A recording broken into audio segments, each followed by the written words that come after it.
2, 1, salut tout le monde, bienvenue dans cette première vidéo tuto YouTube.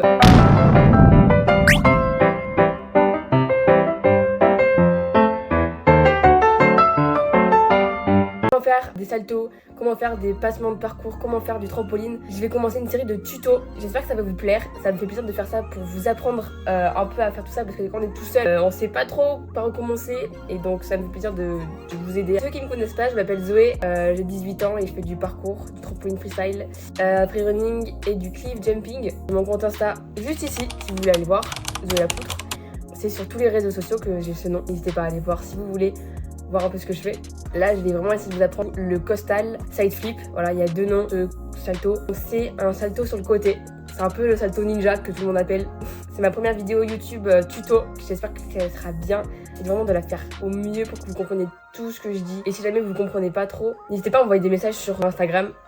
Des conseils ou quoi, je pourrais grave vous répondre et vous aider. C'est pas du tout les meilleurs side flips du monde, d'un dire j'arrive pas à monter un minimum, vous expliquer la technique, etc. Je suis pas une professionnelle. Là je parle vraiment pour le costal au sol et pas le costal sur trampoline. Sur trampoline il y a d'autres techniques que je pourrais vous montrer quand j'en aurai un. Là du coup c'est vraiment pour le sol et aussi ceux qui veulent faire à une hauteur. Personnellement, j'ai appris d'une hauteur au début. C'est peut-être pas la meilleure chose à faire parce qu'en fait, quand vous faites de la hauteur, vous êtes habitué à ne pas pousser sur vos jambes ou à être habitué à avoir de la hauteur. Ce qui m'a vraiment handicapé, c'est vraiment après de le faire sur le sol parce que j'avais pas l'habitude de pousser au max. Passer de hauteur jusqu'au sol, ça a été compliqué un peu. Je vous conseille de commencer au sol et après de faire les hauteurs. Après, c'est vous qui voyez, c'est votre sport, c'est votre corps. On commence tout de suite avec la première étape. Les trois pas, les trois derniers pas de votre course d'élan vont être les plus importants. Pourquoi? Ça va vraiment être ceux qui vont faire monter comme il faut et tourner pour le salto. Le but, ça va être vraiment de faire une petite course d'élan. Si vous êtes droitier, pied droit, en premier, il va chercher loin. Pied gauche et droite, ils vont venir se coller un peu et faire une espèce de rebond comme ça. Hop, on va faire 1, 2, 3. 1, 2, 3. Comme la vidéo là, je vous montre. Droite, gauche, droite. Droite, gauche, droite. Il faut vraiment que ça soit un automatisme à chaque fois que vraiment ça va vous aider à avoir de la hauteur. Il y en a beaucoup qui le font aussi à pieds joints. Je conseille pas, personnellement. Il y avait moins de hauteur, je pense. Après, c'est chacun sa technique, hein, mais personnellement, je vous conseille de faire comme je le fais. Voilà, vraiment répétez ce mouvement pour que vous l'ayez bien. Négligez pas ce mouvement. Franchement, avant que je sache faire le costal, répétez souvent ce mouvement-là.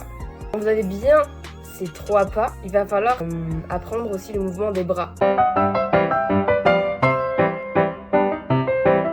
Les bras vont vous aider à tourner et aller prendre de la hauteur. Donc là, je vais vous faire un peu un genre de haka. Ça va être vraiment de faire un genre de cercle comme ça, avec ses bras. En fait, votre bras droit, il va être devant du coup. Il va falloir qu'il vienne chercher la hauteur en envoyant au bras droit. Hop, et le bras derrière va créer la rotation du salto. Donc hop, quand vous munissez les deux bras, ça va faire l'ensemble du mouvement. Donc hop, hauteur, hop, la rotation. Et là, il faut vraiment que tout le corps suive, que votre buste reste droit. Hop, vous montiez et que votre regard suive aussi le mouvement. Donc vous entraînez à faire maintenant la première étape et la deuxième étape. Les trois pas plus les bras. Il faut combiner les deux pour que ce soit vraiment un automatisme encore. Donc vous faites droite, gauche, droite. Au moment où vous faites le gauche-droite, c'est là que vous munissez de vos bras.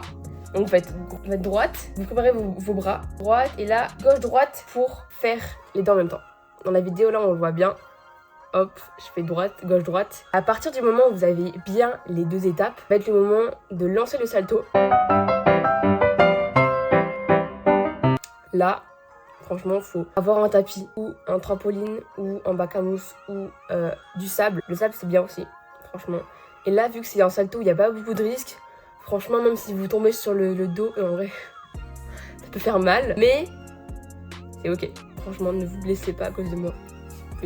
Il va vraiment falloir lancer le salto. Il faut que vous combinez tout ça, que vous poussiez sur vos jambes et que vous poussiez aussi avec les bras. Vous allez chercher. Donc là, vous envoyez la patate et vous allez regrouper et attraper les genoux. Ben voilà, faut lancer le salto. Il sera pas sur les pieds dès le début. Ça, c'est clair et net. Il va falloir le spammer plein de fois pour le mettre sur les pieds. À part si vous êtes vraiment hyper fort. Là, qui arrive très vite. Et ça me tend. Voilà, ça me tend. Mais tant mieux pour eux. Ce qui est bien, c'est que c'est vraiment un truc qui fait pas très peur. Enfin, personnellement, il me fait pas très peur. C'est pour ça que je l'ai pris en premier pour le sol. C'est moins flippant qu'un backflip, parce que le backflip, j'ai beaucoup galéré à l'avoir au sol. Mais ce qui est bien, c'est que je pourrais vous faire un tuto backflip. C'est hyper bien, parce qu'en fait, c'est un tuto que je Je pense que tout le monde peut l'avoir avec ce tuto là. Et voilà, je tenais à faire des vidéos de tuto parce qu'en vrai il n'y en a pas tellement sur YouTube. J'ai commencé avec ça, les saltos avec YouTube, avec Twisto Parun, Arthur Allard, tout ça, pour ceux qui connaissent. Donc ils m'ont vachement aidé. Et maintenant j'aimerais vous aider aussi, à ceux qui voudraient apprendre. Je sais pas si j'ai bien fait mon tuto. Voilà, c'est ma première vidéo tuto, donc n'hésitez pas à me dire en commentaire ce que je peux améliorer. Franchement ça m'aiderait beaucoup. Comme ça on évolue ensemble. Vous m'aidez, je vous aide. Et c'est cool. Je sais pas ce que je peux rajouter de plus parce qu'en fait les 2 premières étapes c'est les plus importantes. Après il faut juste lancer le salto et le spammer à balle. J'ai les lèvres gercées de ouf là, en fait je suis en Suisse et c'est affreux, donc désolé. Pourtant je mets du labello hein, mais c'est affreux. C'est une fin de tuto. N'hésitez pas à m'envoyer vos vidéos sur Instagram, que vous avez besoin de conseils en plus, de l'aide, je suis là. C'était Zoé la poutre. N'oubliez pas de vous entraîner, de sourire et de profiter de la vie, tout simplement. Ne vous mettez pas la pression pour apprendre vite les choses. Je vous fais plein de gros bisous. On se dit à la prochaine pour un tuto ou un vlog ou je ne sais pas quoi. Si cette vidéo vous a plu, n'hésitez pas à mettre des pouces bleus. Cool si vous n'avez pas aimé. Mais laissez les pouces bleus. Et ensuite, n'hésitez pas à commenter, me dire ce que vous en avez pensé, si vous avez réussi, si c'était vraiment nul, à chier. Pardon. N'hésitez pas à vous abonner. Franchement, c'est gratuit. À la prochaine. Bisous.